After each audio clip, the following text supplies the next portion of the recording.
Buenas noches, feliz viernes a quienes nos están viendo en esta transmisión que es una resumen semanal, una transmisión de resumen semanal de esta semana intensa con muchos asuntos que han quedado ahí un poquito difusos dada la importancia de lo que se discutió y se aprobó en el Congreso de México, en la Cámara de Diputados primero y esta semana en el Senado. Se aprobaron la Ley General de Educación, es un proyecto de nueva reforma educativa, además de una reforma de ley del sistema para la carrera de maestros y maestras y la ley sobre la mejora continua de educación.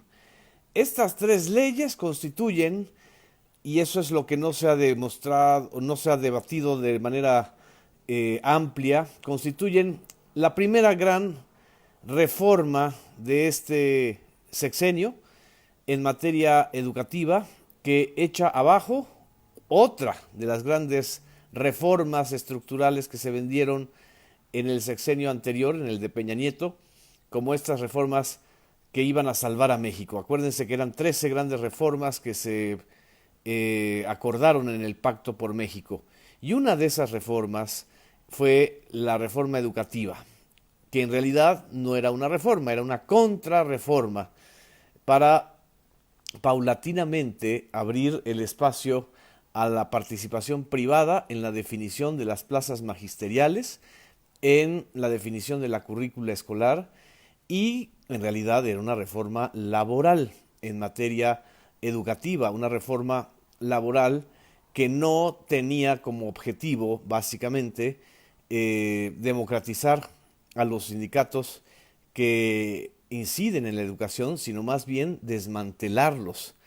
Esta reforma educativa del sexenio de Enrique Peña Nieto generó una tensión terrible, movilizaciones de la Coordinadora Nacional de Trabajadores de la Educación en todas las secciones donde tenía y tiene una importancia fundamental y derivó en este enfrentamiento terrible en Nochistlán, Oaxaca, en 2017.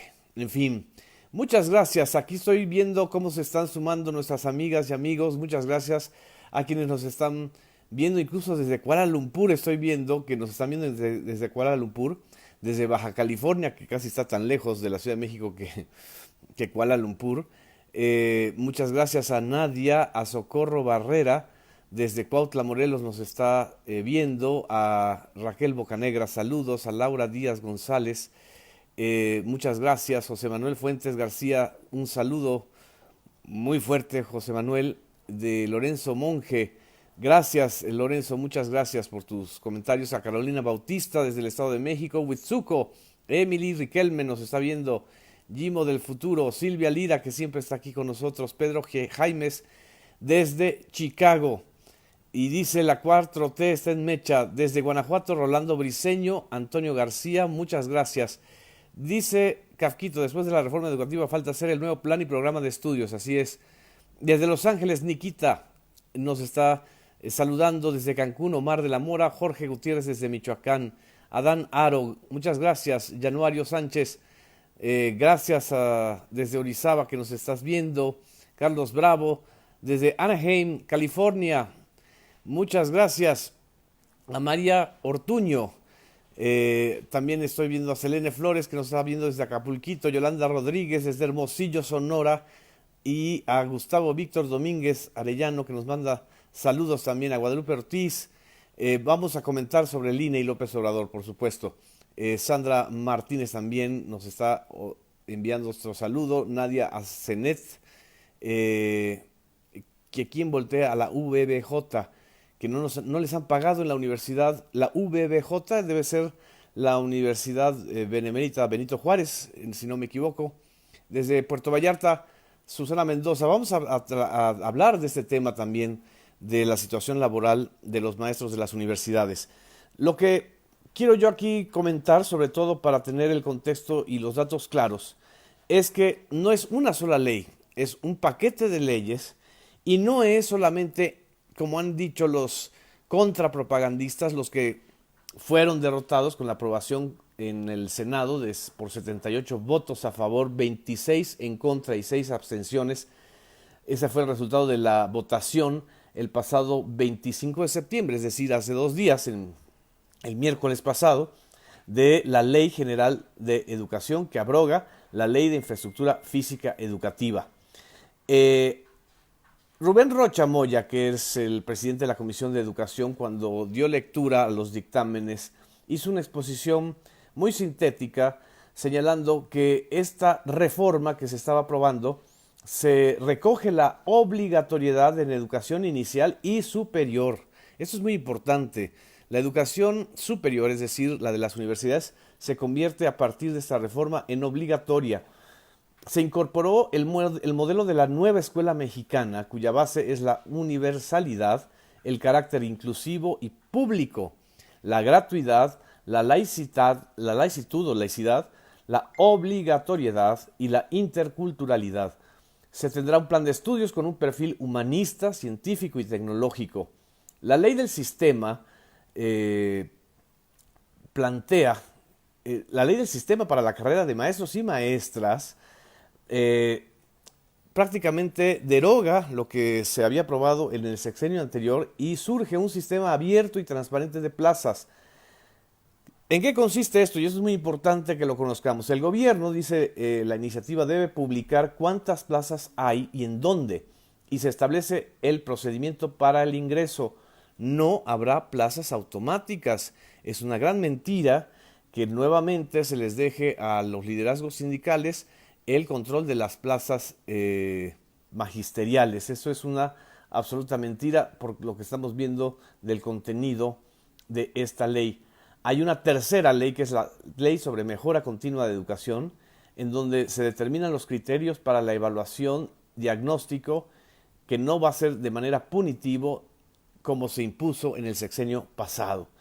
Se impone al Estado la obligación de garantizar el derecho a la educación universal mediante la recuperación de su rectoría en la materia. En fin, es una discusión muy amplia la que se generó tanto en la Cámara de Diputados como en el Senado. Evidentemente, pues quienes están derrotados con esta reforma, es decir, los partidos que aprobaron la reforma anterior, el PRI, el PAN y buena parte de lo que queda del PRD, bueno, lo que están diciendo es que este es un pacto de López Obrador o de la Cuarta Transformación con el CENTE y con la CENTE, y que otra vez van a surgir los liderazgos corruptos como los del Bester Gordillo, etcétera.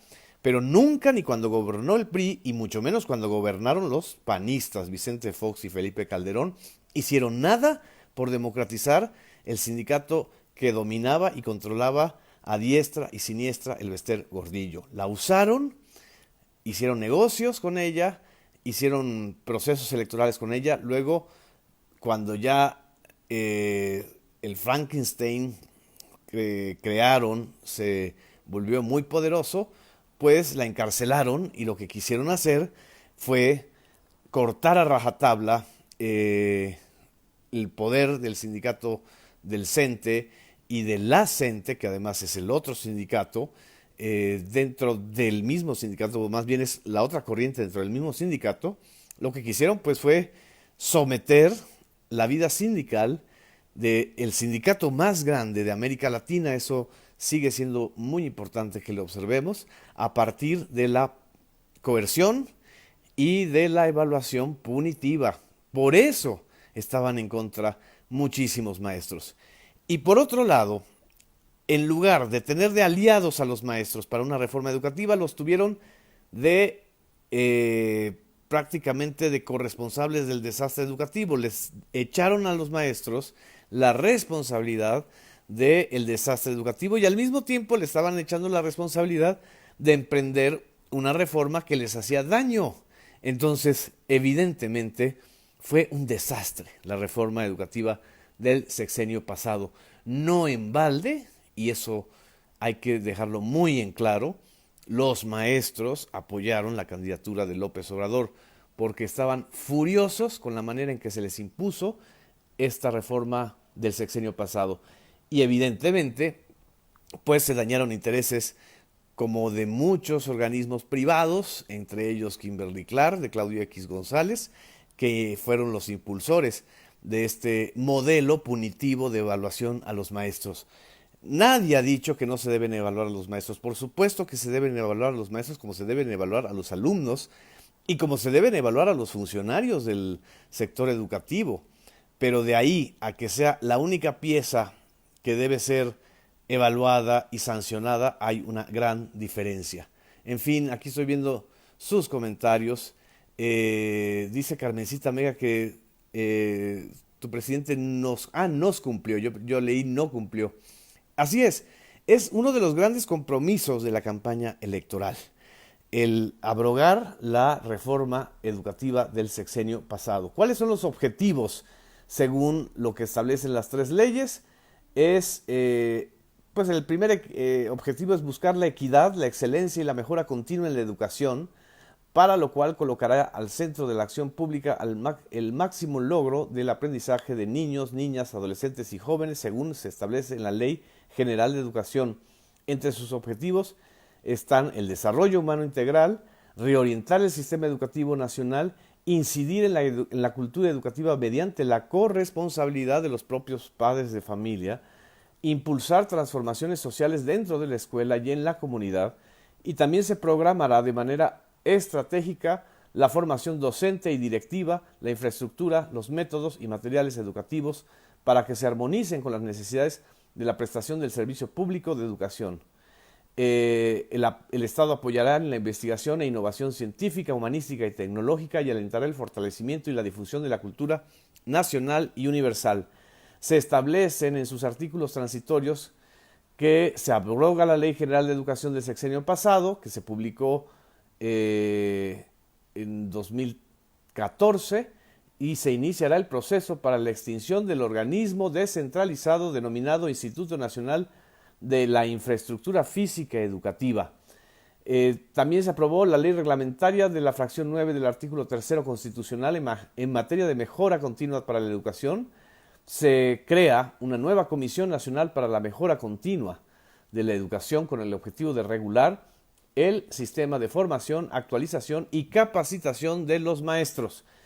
Las evaluaciones y diagnósticos serán formativas e integrales y consistirán en procesos mediante los cuales se formulan juicios fundamentales en evidencia sobre las cualidades de los actores, instituciones o procesos del sistema educativo nacional. La misma instancia que se crea contará con una retroalimentación que promoverá una acción de mejora en la educación. Habrá un consejo técnico de la educación que será un órgano colegiado multidisciplinario cuyo propósito será asesorar a la Junta en aspectos técnicos y metodológicos. En los artículos transitorios de la reforma se establece que los recursos materiales y financieros del extinto Instituto Nacional para la Educación, la Evaluación de la Educación, el INEE con doble E, pasan a formar parte de la Comisión Nacional para la Mejora Continua de la Educación. En síntesis, se desaparece el INEE y se crea la Comisión Nacional para la Mejora Continua de la Educación. En fin, esto es en términos generales lo que se aprobó esta semana en materia de educación. Es, insisto, la primera reforma constitucional y de leyes secundarias más importantes de este sexenio que derogan por completo una de las reformas estructurales del sexenio pasado. No ha sucedido esto ni siquiera en materia energética, ni siquiera en materia de telecomunicaciones, ni siquiera en materia financiera o fiscal, que fueron las otras reformas estructurales importantes del Pacto por México. La primera gran reforma del sexenio pasado que se deroga por completo es esta, la de el tema educativo. En fin, aquí me están preguntando por Anastasia y Tomasa, por aquí andan. Tomasa, quieren verte, quieren escucharte, pero bueno, están comiendo y en algún momento van a aparecer por aquí. Aquí estoy viendo un comentario sobre Denise Dresser. Bueno, cada quien tiene su punto de vista en este tema. Esta semana se cumplieron también 5 años de la desaparición de los 43 estudiantes de la Escuela Normal Ayotzinapa, Escuela Normal Isidro Burgos de Ayotzinapa, Guerrero. Esta semana hubo una movilización muy importante para festejar esos, no para festejar, perdón, el verbo está pésimo, para recordar la desaparición, para denunciar la mentira histórica, para exigir justicia, para fortalecer la demanda de los padres y madres de los desaparecidos, de que nadie quede impune en este proceso criminal tan tremendo que ha cercenado y se ha convertido en una herida abierta. Ayotzinapa es una herida abierta en la memoria de la sociedad, entre los grupos ciudadanos que han estado apoyando a los padres y madres de Ayotzinapa, pero también es una herida abierta para los funcionarios del gobierno anterior que encubrieron los sucesos, que nos impusieron una verdad histórica, que simularon un expediente construido a partir de la tortura. Y lo que hay que hacer, como señaló Alejandro Encinas en varias entrevistas, es partir de que la única verdad es que no hay verdad y de que hay que, en un tiempo récord, reconstruir y avanzar sobre líneas de investigación que fueron despreciadas en el sexenio pasado. Cuando hablamos de líneas de investigación, estamos hablando de que originalmente existían y existen 11 líneas de investigación fundamentales para saber, primero, la causa, el motivo del ataque a los jóvenes de Ayotzinapa, y segundo, para conocer y saber dónde pueden estar. Y tercero, para determinar la operación y el grado de involucramiento de los cuerpos policíacos municipales, estatales y federales. Son 11 líneas de investigación que involucran también al crimen organizado, que involucran el trasiego de heroína hacia Chicago o hacia buena parte de Estados Unidos. Y en el sexenio pasado, la verdad histórica se construyó solamente tomando en cuenta 2 líneas de investigación. Es decir, falta ahondar, subrayar sobre 9 líneas de investigación que fueron planteadas por el GIEI, el grupo interdisciplinario de expertos independientes, que se ganó una credibilidad y un prestigio al no aceptar ser patiños y corifeos de la verdad histórica o de la mentira histórica.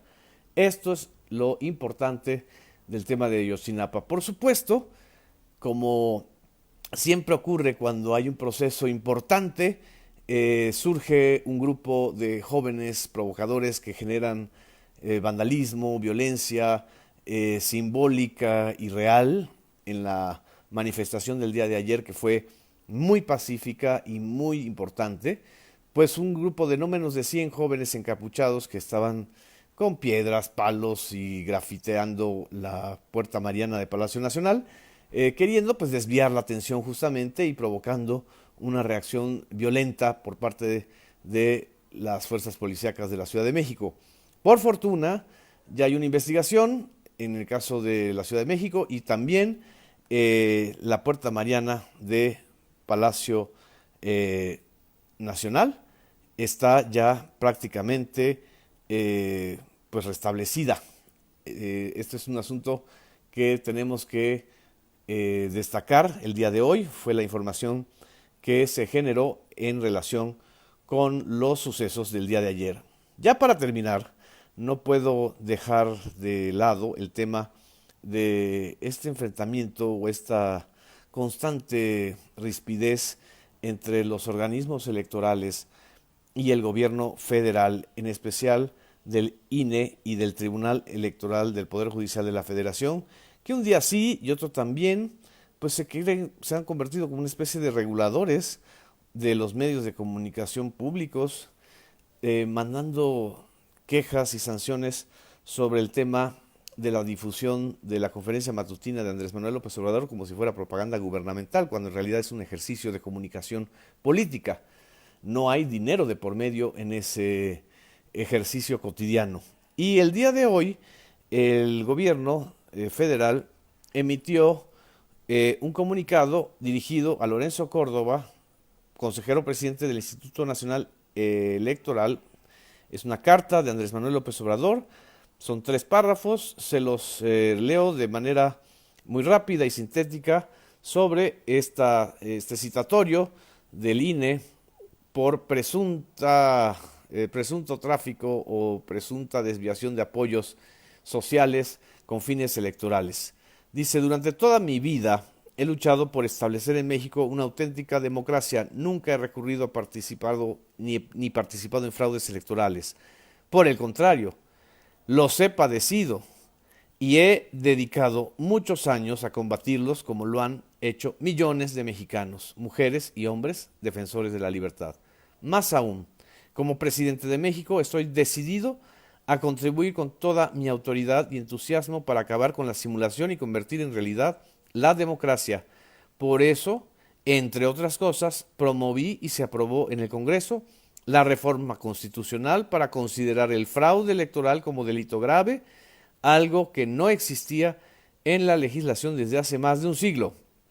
En razón de lo anterior, les expreso que por convicción nunca jamás permitiremos que el presupuesto federal sea utilizado por los funcionarios para beneficio de ningún candidato o partido, como sucedió en los gobiernos anteriores, de modo que siempre haremos valer la democracia, acataremos la ley y respetaremos sus resoluciones.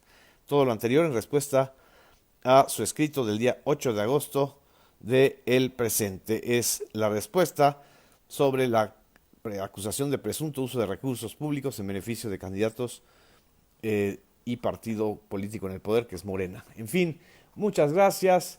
Dice que también habría citado a Calderón y EPN en su momento el INE. Bueno, también puede ser. Yo no lo recuerdo tampoco, Norma. En fin, muchas gracias. Buenas noches, pasen un gran fin de semana. Compartan esta síntesis informativa de 3 temas muy importantes de esta semana. Un abrazo. Gracias.